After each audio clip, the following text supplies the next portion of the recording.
Hello good morning and welcome back friends. आप देख रहे हैं golden era education YouTube channel. आज के इस वीडियो में बात करेंगे 18 अप्रैल से रिलेटेड जितने भी इम्पोर्टेंट करंट अफेयर बनती हैं सारे इस वीडियो में कंप्लीट करेंगे। साथ ही काफ़ी सारे एक्स्ट्रा फैक्ट भी यहाँ पर डिस्कस करेंगे। सो पूरे लेसन को ध्यान से और लास्ट तक आप ज़रूर देखिएगा।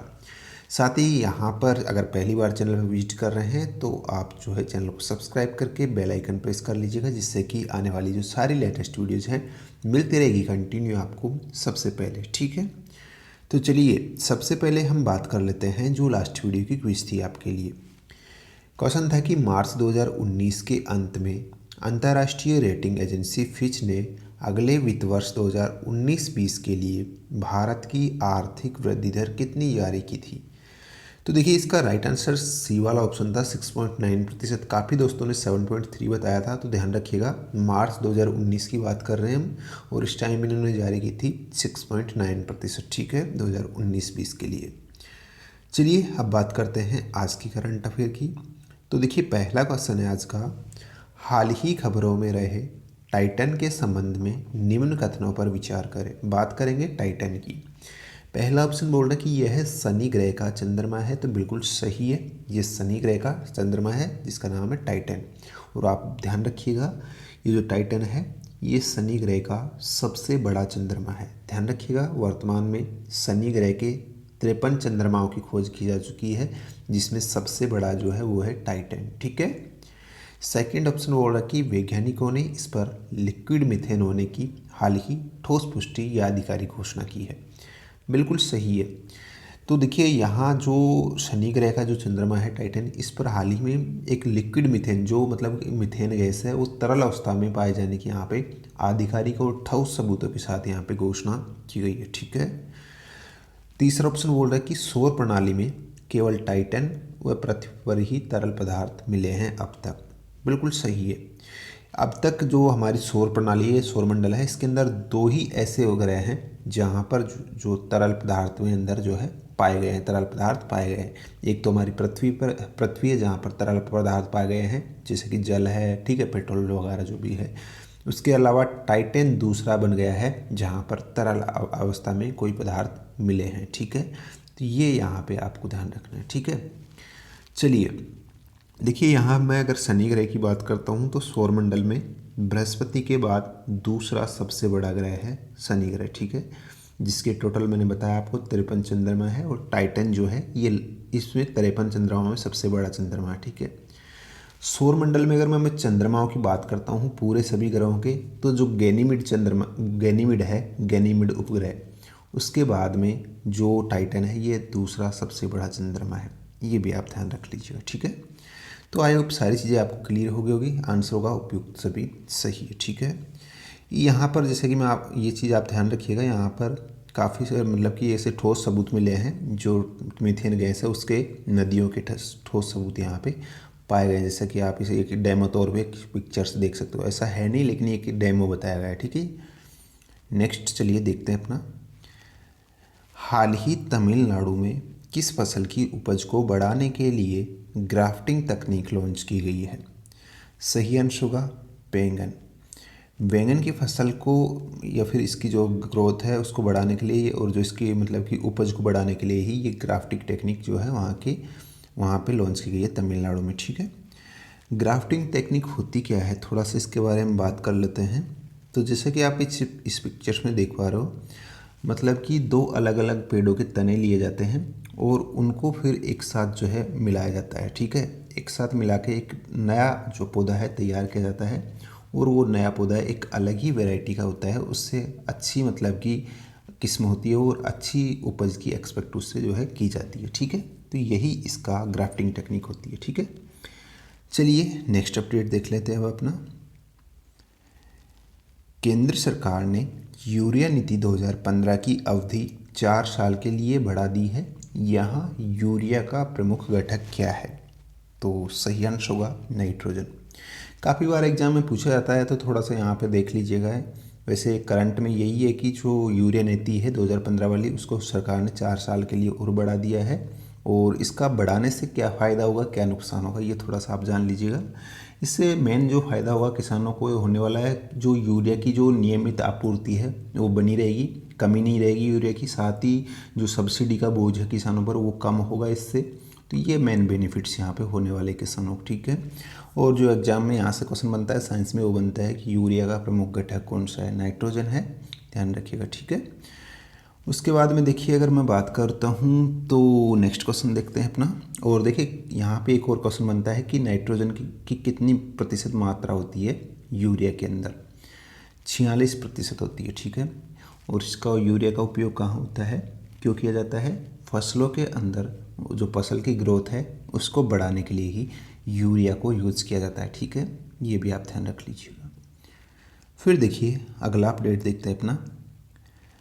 24 अप्रैल से शुरू 29वें आबू धाबी अंतर्राष्ट्रीय पुस्तक मेले में कौन सा देश विशिष्ट अतिथि रहेगा या विशिष्ट अतिथि के रूप में चुना गया है, किस देश को, तो ये चुना गया भारत को। जो ये 29वां आबू धाबी अंतर्राष्ट्रीय जो पुस्तक फेस्टिवल होने वाला है, इसके अंदर भारत को विशिष्ट अतिथि के रूप में चुना गया है, ठीक है। ये ध्यान रख लीजिएगा। देखिए अगर मैं बात करता हूँ तो जो इस मेले के अंदर लगभग 50 देशों के 100 से ज़्यादा जो प्रकाशन हैं वो इसमें पार्टिसिपेट करेंगे। और ये जो है आबू धाबी में आयोजित करवाया जाता है, ठीक है। आबू धाबी कहाँ है, जो संयुक्त अरब अमीरात है। संयुक्त अरब अमीरात जो है यूएई, यूनाइटेड अरब अमीरात, ठीक है। इसी का ये कैपिटल या फिर शहर आप कह सकते हो आबू धाबी, वहीं पे ये आयोजित करवाया जाता है, ठीक है। संयुक्त अरब अमीरात, इसकी कैपिटल आप जो मैंने बताया आबू धाबी है, और जो इसकी करेंसी है वो है अमीरात दिरहम, इसकी करेंसी है, ठीक है, अमीरात दिरहम, ठीक है। चलिए अगला अपडेट देखते हैं अपना। हाल ही खबरों में रही 996 यानी कि 996 कार्य संस्कृति का संबंध किस देश से है। सही आंसर होगा चीन।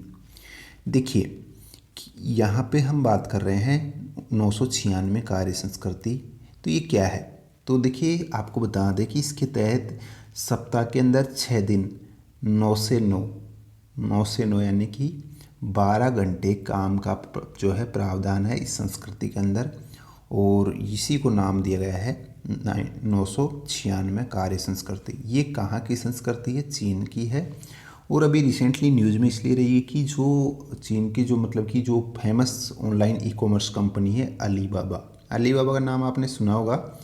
ये चीन की नहीं अपितु विश्व की सबसे बड़ी ई कॉमर्स कंपनी है। और इसके जो संस्थापक है जैक मा, ये आप ध्यान रख लीजिएगा, ये भी पूछा जाता है। अलीबाबा के संस्थापक जैक मा है, ठीक है।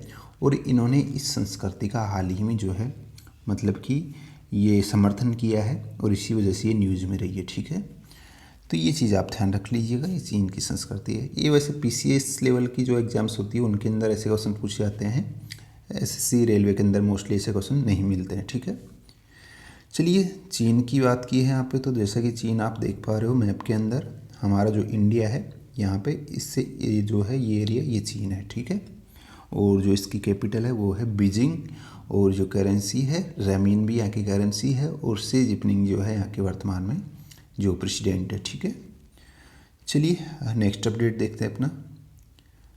हाल ही राष्ट्रपति श्री रामनाथ कोविंद ने किस लोकसभा सीट के चुनाव रद्द करने को मंजूरी दे दी है। सही आंसर होगा वेल्लोर। वेल्लोर जो है ये कहाँ स्थित है, वेल्लोर है जो मतलब कि आपका तमिलनाडु है, उसी के अंदर है वेल्लोर, ठीक है। और वहाँ पे जो मतलब कि लोकसभा चुनाव होने वाले थे अभी वो कैंसिल कर दिए गए हैं, और इसकी वजह कुछ है। देखिए जो वहाँ के जो प्रत्याशी थे यहाँ पर इस सीट पे, उसके पास कुछ मतलब कि लगभग 11 करोड़ रुपए कथित तौर पर पाए गए थे, और इसी वजह से यहाँ पे इन चुनावों को रद्द करने की घोषणा की गई है, ठीक है।